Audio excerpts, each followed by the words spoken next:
مشہور ہندو فلسفی اوشو کہتا ہے، میرا ایک ہندو دوست مجھے اکثر بتاتا میری والدہ بہت مذہبی خاتون ہے، میں چاہتا ہوں تم ان سے ملاقات کرو، تمہیں بہت خوشی ملے گی۔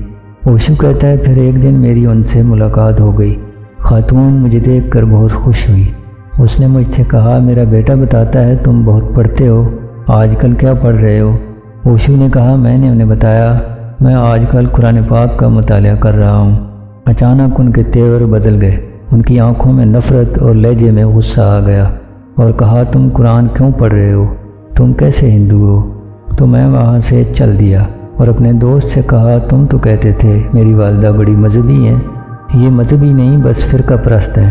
مذہب اللہ کی بندگی، اطاعت اور اس کے راستے کی دعوت کا نام ہے، جبکہ فرقہ اپنی سمجھ کے غرور کو کہا جاتا ہے۔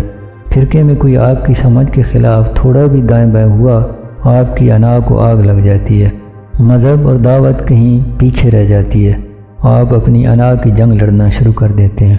ہمارا معاشرہ بھی مذہبی نہیں رہا، یہ فرقہ پرست معاشرہ ہے۔ مذہب کو تو ہم کہیں دور پیچھے چھوڑ آئے ہیں۔